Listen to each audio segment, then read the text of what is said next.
अस्सलाम वालेकुम students. I hope so आप सब अल्लाह ताला के फजल करम से ठीक ठाक होंगे।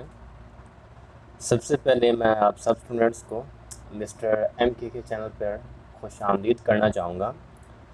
आज हम नई सीरीज स्टार्ट करना चाह रहे हैं, वो बेसिकली 10th क्लास मैथ से रिलेटेड है। हम इंशाल्लाह से पूरी बुक को कवर करेंगे। तो आज हम जो हमारा फर्स्ट टॉपिक है, चैप्टर नंबर 1 है, क्वाड्रेटिक इक्वेशन से रिलेटेड ही है। तो फर्स्ट ऑफ ऑल मैं क्वाड्रेटिक इक्वेशन को डिफ़ाइन करने से पहले कुछ टर्मिनोलॉजीज़ डिस्क्राइब करना चाहूँगा, क्योंकि हमारा जो सब्जेक्ट है वो मैथ से रिलेटेड ही है और बेसिकली मैं एनालाइज करके चलूँगा, क्योंकि चीज़ें हैं कंसेप्चुअल हैं, तो इन कंसेप्ट को समझना ज़रूरी है। तो जो हमारे पास ये डेफिनेशन है क्वाड्रेटिक इक्वेशन से रिलेटेड ही है। तो क्वाड्रेटिक को पढ़ते हैं, क्वाड्रेटिक क्या होती है और इक्वेशन क्या होती है।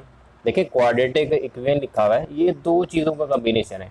नंबर 1 क्या है, क्वाड्रेटिक है, और नंबर 2 क्या है, इक्वेशन है।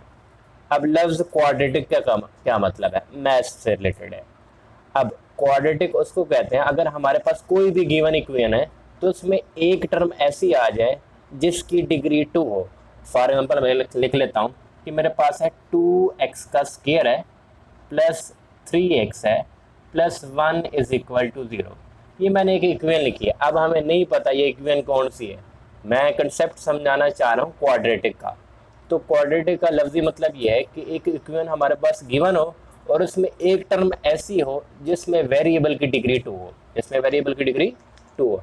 अब अगर हम इसको देखें, देखिए ये फर्स्ट टर्म है, फर्स्ट टर्म में वेरिएबल की डिग्री 2 है, तो इसका क्या मतलब, ये क्वाड्रेटिक है। अब हम क्वाड्रेटिक इक्वेशन को रीड आउट कर रहे हैं, तो सबसे पहले मैं इसकी डेफिनेशन करूंगा, इसके बाद हम प्रोसीड करेंगे नेक्स्ट। तो डेफिनेशन को पढ़ना चाह रहा हूँ मैं सबसे पहले। An equation which contains the square of the unknown variable. देखिए, एन इक्वेशन एक ऐसी इक्वेशन। अब इक्वेशन इक्वेशन किसको कहते हैं, equality of two expression is called an equation. तो इक्वेशन का पता चल ही गया होगा। बेसिकली देखिए, इक्वेशन है, इक्वल से निकली, इक्वल के साइन से निकली है। एन इक्वेशन एक ऐसी इक्वेशन जिसमें हमारे पास एक वेरिएबल ऐसा आ जाए जिसकी डिग्री क्या हो, 2 हो, जिसकी डिग्री क्या हो, 2 हो, बट नो हायर पावर, मतलब कि 2 से ज्यादा ना हो, इस कॉल्ड क्वाड्रेटिक इक्वेशन। इसके ऊपर मैंने वेरिएबल के ऊपर लिखा हुआ है मैंने x. X as a variable ही यूज होगा। देखिए, वेरिएबल एक इंग्लिश जुबान का वर्ड है, वेरी का मतलब होता है चेंज होने वाला, इसमें x as a variable use होगा। अब मैं जो क्वाड्रेटिक इक्वेशन डिफाइन करना चाह रहा हूँ वो वेरिएबल एक्स की फॉर्म में होगी। अब हमने ये करना है कि हमारे पास जो वेरिएबल आ रहा है वो तो एक्स की फॉर्म में था। अब मैंने डिफाइन भी कर दिया, क्वाड्रेटिक इक्वेशन को डिफाइन भी कर दिया। अब इसका एक दूसरा नाम है सेकंड डिग्री इक्वेशन भी कहते हैं। क्यों? अब डिग्री, देखिए डिग्री होती है मैक्सिमम पावर को कहते हैं। अब क्वाड्रेटिक इक्वेशन को डिफाइन करना चाह रहे हैं तो क्वाड्रेटिक का मैंने स्टार्ट से ही मतलब समझा दिया कि अगर एक ऐसी टर्म आ जाए जिसमें वेरिएबल की डिग्री 2 हो तो क्वाड्रेटिक कहलाता है। तो इसके बाद हमने क्वाड्रेटिक इक्वेशन को डिफाइन किया। क्वाड्रेटिक इक्वेशन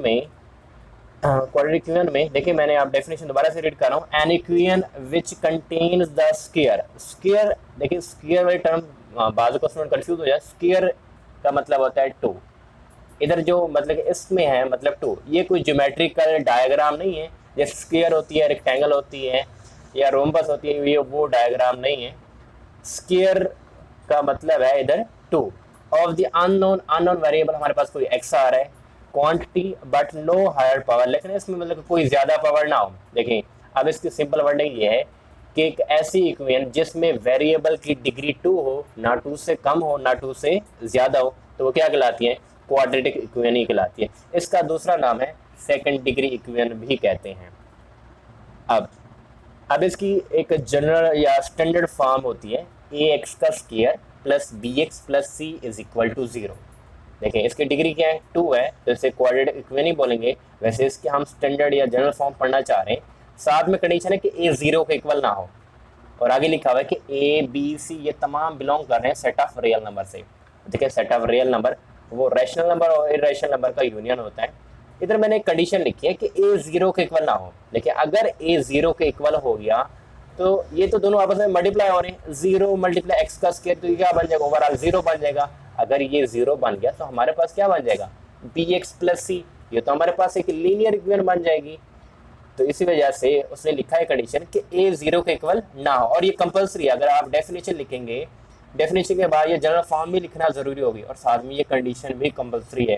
कंडीशन नहीं लिखेंगे तो ये वाला जो कंसेप्ट है ये क्या हो जाएगा, रॉन्ग हो जाएगा। हाँ देखिए, मैंने लिखा है कि ए 0 के इक्वल ना हो, बी 0 हो सकता है, सी 0 हो सकता है, लेकिन ए 0 ना हो। अब इसके बाद नेक्स्ट वन, आगे मैंने लिखा हुआ है प्योर क्वाड्रेटिक इक्वेशन। क्या लिखा हुआ है, प्योर क्वाड्रेटिक इक्वेशन। अब हमारे पास स्टैंडर्ड फॉर्म तो ये थी, ए एक्स का square plus b x plus c is equal to 0। वो कहते हैं कि अगर इस स्टैंडर्ड फॉर्म, वैसे ये क्वाड्रेटिक इक्वेशन ही है, अगर इसमें b को 0 के इक्वल पुट कर दिया जाए, मैं दोबारा कहना चाहूँगा कि b को 0 के इक्वल अगर हम पुट कर दें तो क्या बन जाता है। देखिए b और x आपस में मल्टीप्लाई हो रहे हैं, तो 0 मल्टीप्लाई एक्स क्या बन जाएगा, 0 ही बन जाएगा। तो हमारे पास क्या रह जाएगा, ए एक्स का स्क्वायर प्लस क्या रह जाएगा, c इज इक्वल टू क्या आ जाएगा, 0। तो इसमें चेक करें कि हमारे पास जो x वाला फैक्टर है या x वाली टर्म है वो क्या आ गई, 0 हो गई। If b is equal to 0 in the quadratic equation कौन सी थी, x का square plus bx plus c is equal to 0, then it is called pure quadratic equation। देखिए प्योर क्वाड्रेटिक इक्वेशन इस तरह की फॉर्म में बनेगी, ax का square plus c is equal to 0। इसकी मैंने एग्जांपल लिखी हुई है, 5x का square plus 5 is equal to 0। अब देखिए इसके अंदर x वाला फैक्टर नहीं है, लेकिन एंड पे c कांस्टेंट आना चाहिए। अगर c कांस्टेंट आ गया मतलब इस तरह की फॉर्म बन रही है, 5x का square plus 5 is equal to 0, इसमें x वाला फैक्टर है ही नहीं। अगर x वाला फैक्टर नहीं है तो वो मतलब कि कैंसिल आउट हो गया, या जैसे मैंने किया कि उसको 0 कर दिया पहले से ही।